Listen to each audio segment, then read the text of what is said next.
Cette maladie, c'est une maladie grave qui tue. Puisque même quand j'étais moi-même dans la CTE, j'ai vu tout le monde qui était en train de passer et qui ont laissé la vie. Si on demandait aux malades de payer, en tout cas personne ne saura payer, même moi.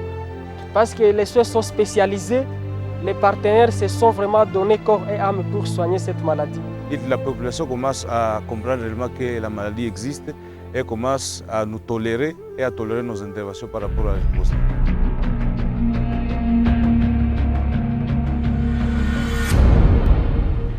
La maladie à virus Ebola ressurgit en République démocratique du Congo. Après les cas déclarés dans la province de l'Équateur en avril 2018, 3 mois ont suffi pour maîtriser cette maladie. Depuis le mois d'août 2018 jusqu'à ce jour, le pays fait face au 10e épisode de cette épidémie dans les provinces du Nord Kivu et de l'Ituri.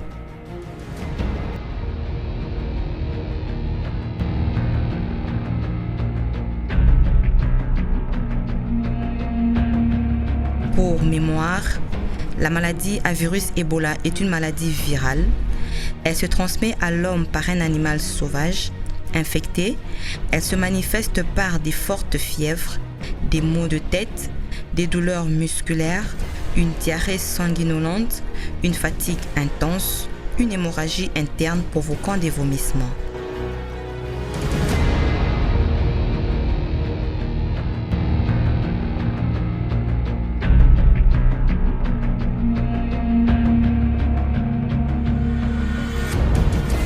Face à cette situation, le ministère de la Santé, à travers le PDCS, projet de développement du système de santé financé par la Banque mondiale, a mené les interventions de riposte afin de mettre fin à cette épidémie.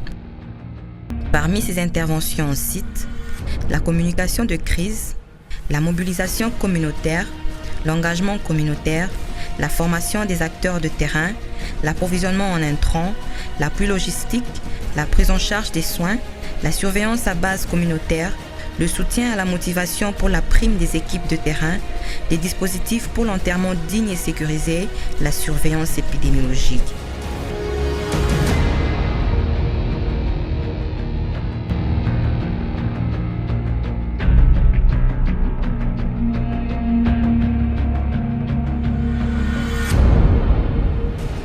À ce sujet, le ministre de la Santé rassure la population congolaise. La situation est positive. C'est une épidémie qui reste très complexe, mais on estime qu'après 7 mois, il y a quand même eu des résultats. Le premier résultat significatif qui a été obtenu, c'est principalement le fait que nous sommes parvenus à contenir l'épidémie. N'oublions pas aussi qu'on a vacciné plus de 90 000 personnes. C'est aussi un acquis considérable pour permettre donc de casser cette chaîne de transmission. Et également en termes de résultats, aujourd'hui, sur les 19 zones de santé qui sont touchées, la situation est contrôlée dans 17 des 19 zones de santé, où il reste donc 2 zones de santé qui sont principalement actives, donc c'est Katwa et Butembo. Le principal bailleur, le principal partenaire financier du gouvernement dans cette riposte, c'est la Banque mondiale. Le PDSS, c'est le programme du gouvernement de développement du système de santé. Ce programme joue un rôle crucial dans cette riposte. C'est grâce à ce programme d'abord qu'on paye la plupart des agents qui sont déployés sur le terrain. Et une autre contribution du PDSS, c'est le PDSS qui organise toute la gratuité des soins dans cette riposte pour justement casser les barrières financières pour l'accès aux soins. Alors, la riposte est organisée en fait en piliers. Les piliers principaux sont la surveillance, bien sûr, la vaccination, l'hygiène pour tout ce qui est prévention et contrôle des infections et tout ce qui est WASH. Il y a une dimension donc de laboratoire, il y a une dimension de prise en charge, il y a une dimension donc de communication, une dimension aussi psychosociale. Et il y a aussi une dimension prévention des contrôle des points d'entrée. Et ce qui est particulier aussi dans cette riposte, à côté aussi du laboratoire, c'est que tous ces piliers de la riposte, en fait, repose, implique, engage des directions du ministère. Donc c'est favorable. Nous sommes en tout cas dans une phase où nous parvenons à contenir l'avancée de l'épidémie et nous sommes pas loin du but. Donc je crois qu'il ne faut pas baisser les bras, c'est une longue riposte. Il ne faut pas baisser les bras, il faut rester engagé. Dans le même ordre d'idées, le coordonnateur du PDSS parle de son apport à la lutte. Le PDSS, un programme du gouvernement congolais, mais qui est essentiellement financé par la Banque mondiale. Ce projet a comme objectif d'améliorer l'accès et la qualité des soins, essentiellement pour les femmes et les enfants. Et dans les différentes composantes de ce projet, il y a une composante qui est dédiée aux urgences. Et donc, c'est dans ce cadre que lorsque nous avons, le ministère de la Santé a déclaré la 10e épidémie de la maladie à virus Ebola, notre projet a été mobilisé pour financer toutes les interventions. Le PDSS a mis à disposition de l'équipe de la riposte 13 ambulances médicalisées. Donc ces ambulances servent à déplacer les malades là où ils sont identifiés vers les centres de traitement et des fois à les aider à rentrer chez eux. Le PDSS a également mis à la disposition de l'équipe de riposte 90 motos. Ces motos aident à la surveillance, le suivi de contacts et pour d'autres courses liées à cette riposte.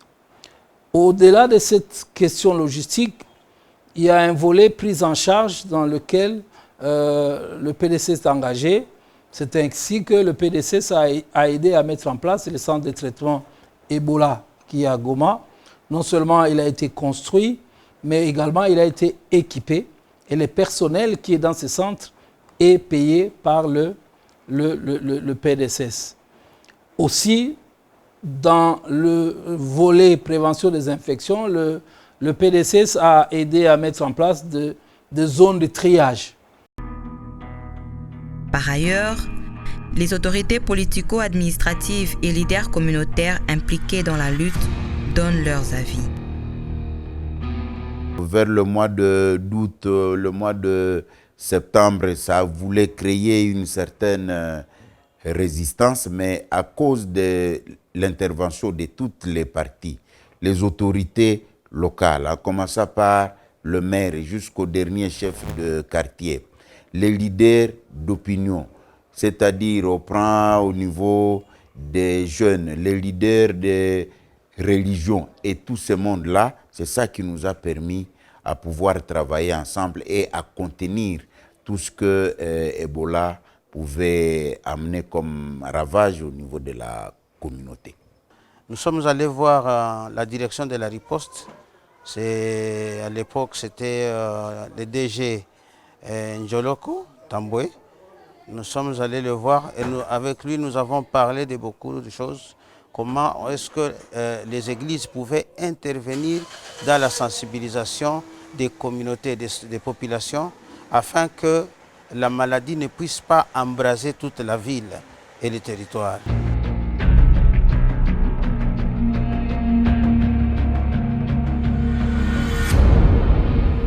Pour ce faire, plusieurs équipes ont été déployées dans les zones de santé touchées et à risque pour une meilleure prise en charge, et cela avec un équipement approprié au profit de la communauté.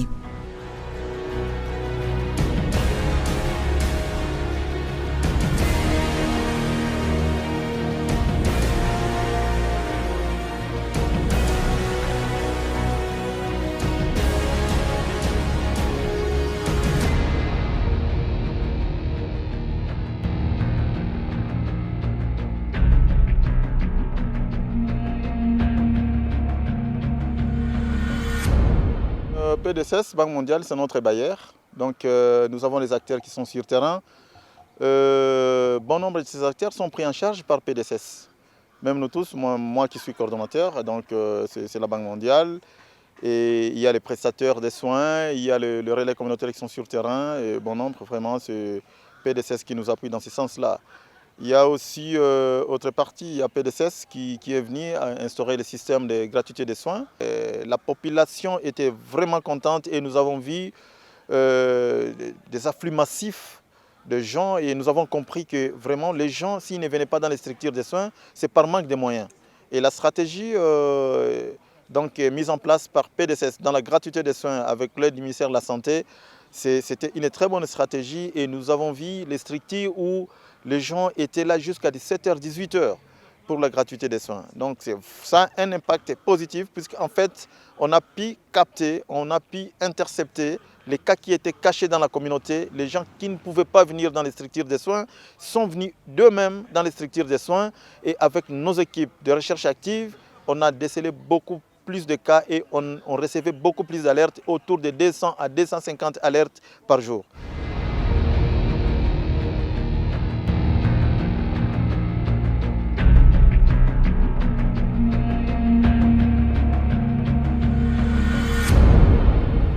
Nous avons plusieurs appuis que nous avons reçus de la part du PDSS, notamment la gratuité des soins.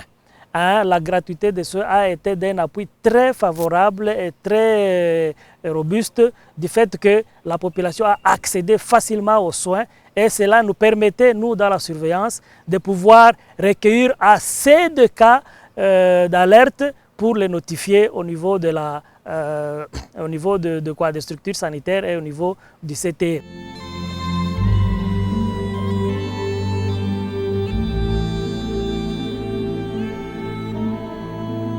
Quand PDSS est venu intervenir, on a vu que les gens ont afflué au niveau des structures de santé et vraiment c'était une bonne chose.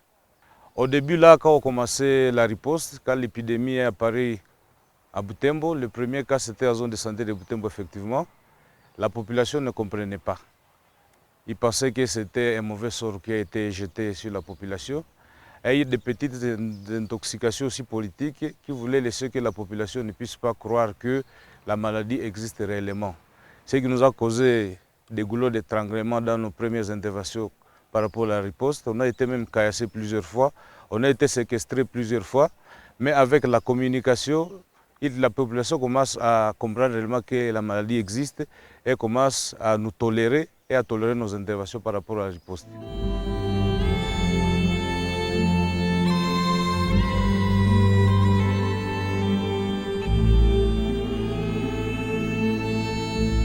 Au niveau de chaque zone de santé, une équipe de la communication, mobilisation et engagement communautaire qui sont coordonnés et présidés par les animateurs communautaires de chaque zone de santé et qui sont pratiquement les points focaux de du programme national de communication au niveau de chaque zone de santé. Ces points focaux président les réunions, ils élaborent des plans de communication et dans la mise en œuvre de ces plans de communication, ils utilisent les relais communautaires, qui sont les relais communautaires trouvés dans les différentes aires de santé qui sont du ressort du ministère de la Santé. Et là, sur le terrain, vous verrez que ces relais communautaires, ce sont eux qui sensibilisent la population pour les mesures, l'engagement et la mobilisation de toute la communauté à s'approprier les actions de cette riposte. Tous ceux-là ont été mobilisés et déployés et impliqués dans le cadre de la riposte, toujours dans le cadre de renforcer les messages, l'information et les bonnes pratiques auprès de la population pour que la population puisse s'approprier la riposte et jouer un rôle dans le cadre de cette épidémie.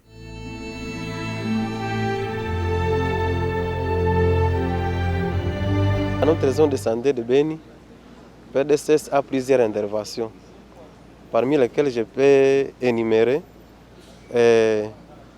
l'appui à la mobilité pour le déplacement des équipes de riposte, notamment PDSS nous appuie à moto, il nous appuie aussi à véhicule. Il y a aussi le paiement des prestataires qui sont en train de travailler pour les activités de la riposte. Avec PDSS, ça nous a aidé à faire des mouvements dans les différentes aires de santé. il y a aussi l'approvisionnement en médicaments. Avec l'approvisionnement en médicaments, il y a eu engouement, puisque nous savons que les médicaments étaient gratuits au niveau des structures sanitaires. Il y a eu engouement déjà au niveau des structures.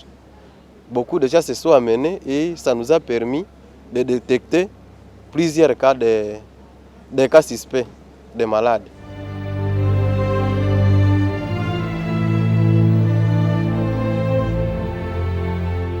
Ndani ya riposte ku population locale ya aire de santé tu ya Tamende. Bon, premièrement, tutasema kumwanzo ilikuwa na difficulté à comprendre qu'est-ce que l'Ebola, la maladie ya virus Ebola. Mais leo avec hii manani ya PDCS inatusaidia sana, kwani communication inaanza kuwa entre population locale na batu benye biko naingia mutere juu ya kuexplique juu ya virus Ebola. Bon, ndani ya pia PDCS ndani ya milieu local yetu ya aire de santé ya Tamende, tutasema quand même ça va. Ndani ya eneo yangu, ce qui concerne ma activité ya communication, tunafaka porte à porte. Tunaingia kama kila ménage na tuko naingia ndani ya sensibilisation juu ya maladie ya virus Ebola. Rapport inafika ku centre, inatoka ku centre par les chargés de la communication mwenye bashe installer ku centre yetu, anaibeba ku sous-commission ya communication. Bon, ndani ya aire de santé tu ya Tamende, programme ya communication inatumika mzuri parce que y a même des fois yenye banatushindikiza ku terrain, banenda vérifier ile yenye tunafanya ndani ya terrain.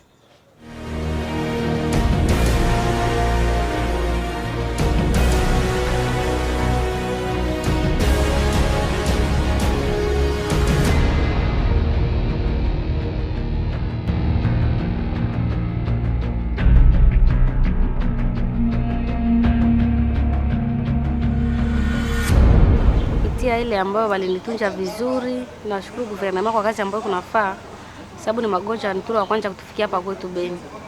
Na washukuru waendelee vile, kwa wengine problemi vile wasiache kutusaidia, waendelee vile kutusaidia. Tunawashukuru na nyinyi vile Mungu nakia tuvisite kutoka kwenu mpaka huko haiko fasile, tunawashukuru na nyinyi vile. Ile magonjwa nilipata na niko nazalisha femme ya Sainte. Nilikuwa na diriger kushima mfransi vile tunaweza sema. Fatigue, uchoko, kosa aptivile. Sindoma imeni masini zemene lipataka liwaka kukosa apeti vile na baridi. Nilikuwa kwa hospitali. J'étais au centre de santé. Wakati nilipata ile magonjwa, nilikuwa kwa hospitali, nilikuwa nazalisha. Après 22 jours, nikikonstate que ni shapata hii malali. Na nikikuwa fa examen wakisema ndio ni malali na wakianja nitunja vile. Yenye mimi naweza wapatia waendelee tu wasichoke, na mimi nawashukuru vile, na kwa wengine gishi walinitunja na waendelee kutunja wengine vile vile. Quand on m'a signalé que je souffre d'Ebola, je me suis dit c'est fini pour moi. Parce que nous savons en tant que médecins depuis longtemps que Ebola est une maladie grave, très sévère, souvent mortelle d'ailleurs, avec un taux de létalité élevé. Je me disais c'est fini pour moi. Mais les corps soignants, les psychologues et tout le monde impliqué dans la riposte se sont mis à me remonter le moral. Ils m'ont dit que ça va se passer correctement et ils m'ont réconforté. Ils m'ont dit de respecter tout ce que les corps soignants va me prodiguer comme conseil. Effectivement, j'ai respecté tout ce qu'ils me disaient et j'en suis sorti guéri. Ils ont demandé aux malades de payer. En tout cas, personne ne saura payer, même moi, parce que les soins sont spécialisés. Les partenaires se sont vraiment donné corps et âme pour soigner cette maladie. Nous remercions le gouvernement d'avoir mobilisé les fonds et les partenaires pour venir mettre fin à cette épidémie d'Ebola dans notre contrée. Juste quand l'équipe de riposte est arrivée, on était obligé de me ramener à Mangina pour les soins. En arrivant à Mangina, c'était le 11, on a fait les tests. Vers 0 heure, on a constaté que les tests étaient positifs. Et j'étais déjà un cas confirmé. Et on m'a ramené dans les cas confirmés. Et j'ai commencé le traitement pendant 21 jours. Après 21 jours, j'étais sorti. Au regard de la résurgence de la maladie à virus Ebola, le ministère de la Santé, à travers le PNCPS, Programme national de communication pour la promotion de la santé, avec l'appui du PDSS, ne ménagera aucun effort pour éradiquer cette épidémie en RDC.